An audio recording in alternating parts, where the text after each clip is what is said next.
जाएं, आप वो वर्ड सर्च करें एंड उसके आप शॉर्ट नोट्स आप सेव करके रख लीजिए या कुछ भी एडिशन करना हो। बट सोर्सेज बार बार चेंज करना is something that I would not recommend, क्योंकि आपका मेन फोकस होता है अंडरस्टैंडिंग बनाना उस टॉपिक का। क्वेश्चंस डायरेक्ट नहीं आएंगे, कोई नहीं पूछेगा व्हाट इज एसएचजी। आपको बहुत ही एप्लीकेशन बेस्ड क्वेश्चन आएंगे एंड वो आप तभी आंसर कर पाएंगे अगर आपने उस टॉपिक को अच्छे से समझा, उसके हर एस्पेक्ट्स, हर पहलू। तो any source is good but just stick to one source. धन्यवाद अपाला, मुझे उम्मीद है कि हमारे एस्पिरेंट्स को आपकी सलाह मददगार होगी। हमारे पास अगला सवाल सत्यम के लिए। सत्यम, जब हम कोचिंग चुन रहे होते हैं तो क्या पैरामीटर्स को ध्यान में रखते हुए हमें कोचिंग को चुनना चाहिए? वेल, इसका तो मेरे पास भी कोई डायरेक्ट आंसर नहीं है, बिकॉज मैंने वही है कि अगेन अलग मतलब अलग अलग सीनियर से कंसल्ट किया सबसे पहले जो इस फील्ड में थे। ऑल्दो काफी कम थे, एक दो ही थे, बट आई आस्क्ड देम कि कौन सा बेटर रहेगा। और दूसरी चीज, you have to be aware. आप इंटरनेट पे सर्च करो, कोरा पे रिव्यूज पढ़ो अलग अलग कोचिंग इंस्टीट्यूट्स के कि what are the people who joined coaching earlier are saying, and then you can watch some videos if possible. But ज्यादा भी सोचना नहीं है। कोचिंग कोई आपको कैप्सूल नहीं देगा कि बेटा ये पी लो और यूपीएससी निकल जाएगा। No, that doesn't happen. You have to study on your own also. So coaching चुनने से पहले जस्ट कीप इन माइंड कि सीनियर्स का क्या उस पे रिव्यू है, एंड दैट्स इट। और वहाँ पे फैकल्टीज कैसे। ओके, धन्यवाद Satyam. Over to you Nikita. Okay. So my question is for Apala ma'am. आपका पहला 2 अटेम्प्ट्स में क्लियर नहीं हुआ था, आपने थर्ड अटेम्प्ट में क्लियर करा, तो how to deal with that mental pressure? जो मेरा फर्स्ट अटेम्प्ट था वो तो मैंने एक तरह से घुसते ही सोचा एग्जाम देके देखते हैं वाला एटीट्यूड। बहुत लोग ये एटीट्यूड रखते हैं बट ये बहुत ही गलत एटीट्यूड है यूपीएससी एग्जाम के लिए। तो फर्स्ट अटेम्प्ट में जब नहीं क्लियर हुआ था तो उतना नहीं लगा था, क्योंकि एक तरह से प्रिपरेशन ही नहीं थी, कुछ भी ट्रायल ही था। पर डेफिनेटली जब सेकंड अटेम्प्ट में प्रीलिम्स नहीं हुआ क्लियर तो काफी बड़ा सेटबैक था वो मेरी लाइफ के लिए, because I had prepared for an year. Although मेरा स्ट्रैटेजी बहुत ही रॉन्ग था, बहुत ही गलत स्ट्रैटेजी था, बट फिर भी एक एक्सपेक्टेशन हो जाती है अगर आप मेहनत करते हैं कि आपका एटलीस्ट प्रीलिम्स क्लियर हो। Prelims as an exam itself is very unpredictable. इसमें बहुत बड़ा एक लक का फैक्टर होता है प्रीलिम्स में। आई थिंक प्रीलिम्स एक सबसे ज्यादा लक बेस्ड स्टेज है। तो डेफिनेटली डीमोटिवेटेड स्टेजेस आते हैं, बट आपका जो भी फेलियर्स होते हैं, जो भी सेटबैक्स होते हैं, वो अपॉर्चुनिटीज होती हैं to rectify your mistakes. And if I look back now, I think अगर मेरा फर्स्ट अटेम्प्ट में ही प्रीलिम्स क्लियर हो जाता तो I was not even prepared for mains. मैंने ऑप्शनल अपना एक पेज भी नहीं पढ़ा था। तो कई बार जो चीजें होती हैं वो भले के लिए ही होती हैं। आप ट्रस्ट करें प्रोसेस में, आप अपनी मेहनत पे विश्वास रखें, डीमोटिवेट नहीं हो। बहुत मुश्किल होता है ऐसे केसेस में। I shifted back home after my 2019 attempt because I was very demotivated, but घर आके was the time when I actually started studying. उसके पहले मुझे रियलाइज हुआ आई वॉज नॉट स्टडिंग। मैं वही कर रही थी, मार्केट में जाके 10 सोर्सेज लाके इधर उधर भटक रही थी। I had no guidance, no senior to ask anything, so I was completely on my own. When I came back home, that is when I made a plan. I rectified my mistakes proper, जैसे कि बोला गया है कि proper monthly weekly plan बनाया, and then when I approached this exam again properly, so then I got through. So I think कि don't get demotivated, just rectify wherever you think you went wrong. Thank you so much, ma'am. Definitely everything happens for a good reason and we need to trust the process. And thank you for sharing your experience with us. And now Tushar has asked this question to everyone. So we will start with Sarthak sir. It is that how to groom our personality in this online mode when we don't have much opportunity to explore. So Sarthak sir, हम आपसे शुरू करेंगे। मेरे पास ज्यादा experience नहीं है online mode में personality grow करने के लिए, बट आई थिंक थैंकफुली ये टाइम भी अब जाने वाला है। आप लोगों को भी कॉलेज जाने का मौका बहुत जल्दी मिलेगा। That's the first thing. Secondly, आजकल ऑनलाइन कोर्सेज काफी पॉपुलर हैं। आई मीन मैं रिमेम्बर मैंने एक पब्लिक स्पीकिंग का कोर्सेरा पे बहुत पॉपुलर कोर्स था, तो मैंने बहुत साल पहले इसको देखा था। तो वो सब चीजें हैं जो आपके लिए अभी भी आप उसको एक्सेस कर सकते हो। बट हाँ, I think there is no substitute for real interaction. जो आप जब आप कॉलेज जाते हो या जब आप बाहर जाते हो, जब आप सोसाइटीज में पार्ट लेते हो, तो आई थिंक वो बहुत ही यूनिक एक्सपीरियंस है। तो I think we can just hope that very soon everybody will be back on campus and doing the things that everybody. Thank you so much, Sarthak sir. Now, Satyam sir, can you please answer this question? I mean, my views are also similar to Sarthak bhai. Matlab, I mean, you won't get much opportunity as we got during I mean, pre-COVID times. But again, you need to remember that we all are in the same boat.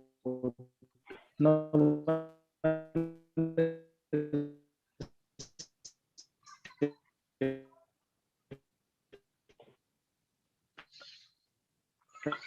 मेरे ख्याल से कोयले की कमी के चलते सत्यम के घर पे फिर से लाइट चली गई।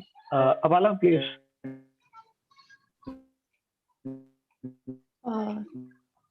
Should I start? Host Satyam को म्यूट कर दीजिए।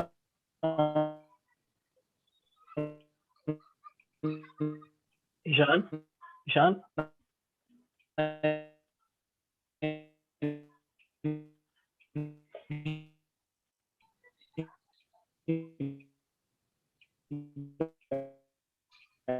Deepali.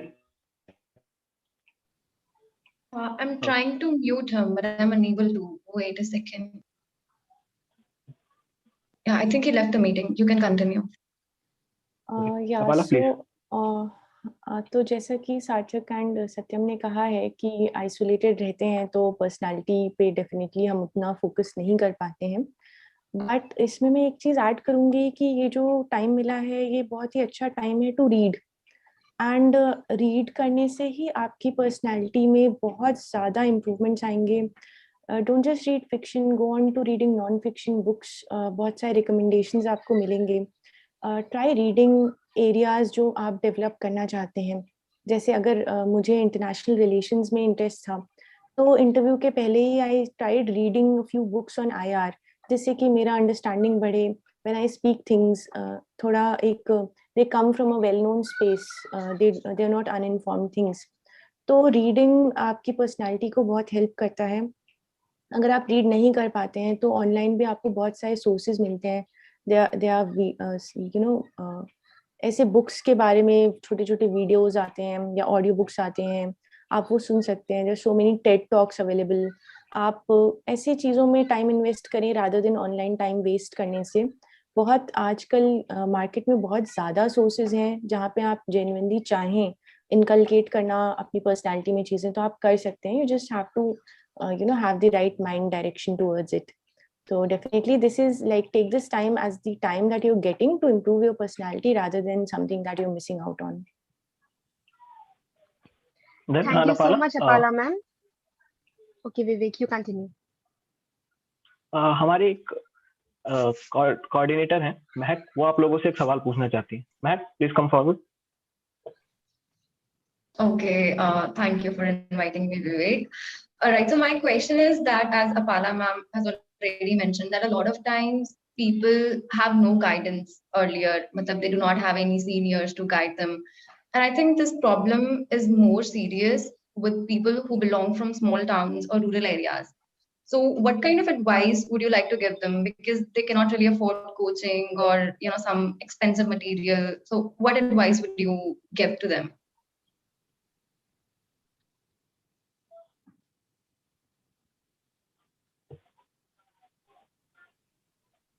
Who is this question for?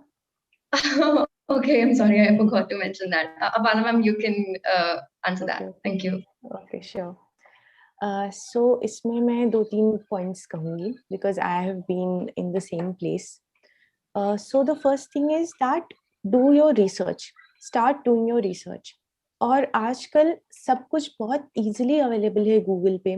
इतने सारे टॉपर टॉक्स हैं, ज़रूरी नहीं है कि आपको हर चीज़ एक इंसान के थ्रू पता लग जाए, लेकिन हर किसी की टॉक में, हर किसी के आर्टिकल में आपको कोई ना कोई पॉइंट ज़रूर मिलेगा जो आपके काम आ सकता है। स्पेशली बुक लिस्ट तो हर जगह ही अवेलेबल है। तो एक बार आपके पास बुक लिस्ट है एंड आपके पास बेसिक रिसर्च है, then you can move ahead with reading that. अभी इशू क्या है कि इतना सारा कोचिंग मटेरियल आ गया है कि हर चीज़ को ओवर कॉम्प्लिकेट कर दिया गया है। बट हम एक सिंपल तरीके से देखें तो हम देखेंगे कि कोई भी बुक या कोई भी मटेरियल ऐसा नहीं है जो हमारी अंडरस्टैंडिंग के बियॉन्ड हो, जो हम खुद से पढ़ के समझ ना पाए।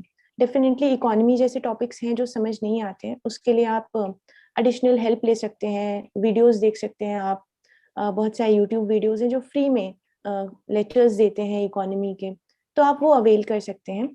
बट जो गाइडेंस की बात है, I think you are your best guide, क्योंकि रास्ता ही रास्ते को दिखाता है, एंड जब आप सीढ़ी का पहला कदम चढ़ेंगे तभी आपको बाकी का ऊंचाई दिखाई देगा। तो जब तक आप चलेंगे नहीं तब तक आपको रास्ता समझ नहीं आएगा, और आप बस इस फियर में रहेंगे कि हमारे पास गाइडेंस नहीं है, हमें कुछ समझ नहीं आ रहा है। ऐसा नहीं करना है, स्टार्ट करना है। स्टार्ट करते करते ये प्रिपरेशन ऐसी है कि नेचुरली आपको धीरे धीरे जैसे आप इन्वॉल्व होते जाएंगे, आपको चीज़ें और क्लियर होती जाएंगी, आपको अपने रिक्वायरमेंट समझ में आते जाएंगे। जैसे कि कोई टॉपिक है, आपको लग रहा है नहीं, I need to do more work on this topic, तो आप उसको गूगल से सर्च करके थोड़ा और लिख लीजिए। तो ये ग्रेजुअल प्रोसेस है, धीरे धीरे एकदम समझ में आता है, बट आप खुद को ट्रस्ट कीजिए, like you are your best guide.